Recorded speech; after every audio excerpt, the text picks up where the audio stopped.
আমরা অত্যন্ত দুঃখের সাথে লক্ষ্য করছি গতকাল স্বরাষ্ট্র সচিবালয়ে আমাদের জুলাই যোদ্ধাদের উপরে পুলিশ ন্যাক্কারজনক হামলা করেছে।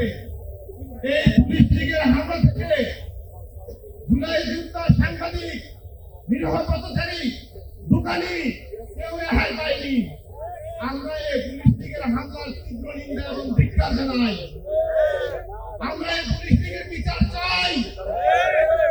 আমরা জুলাই পরবর্তীতে বলেছি এই প্রশাসনের বাহিনীকে সংস্কার করতে হবে, এই প্রশাসন থেকে পুলিশ লীগকে ছাড়াই করতে হবে।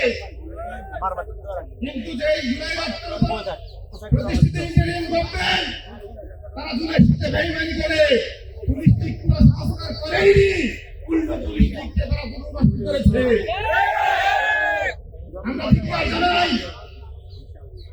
আমরা আরো প্রতিবেশী রাষ্ট্র ভারতকে বলতে চাই, বাংলাদেশের বিভিন্ন বিষয়ে কথা বলেন, নির্বাচন অনুমতিকে নিয়ে কথা বলেন, অথচ পৃথিবীর সবচেয়ে বেশি মানবাধিকার লঙ্ঘনকারীদের হচ্ছেন আপনারা ভারত।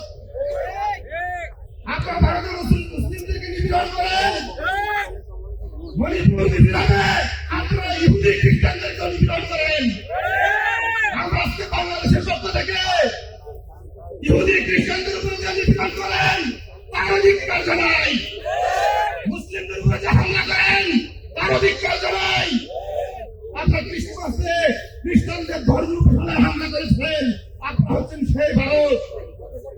আপনারা কোন চেষ্টা করছেন?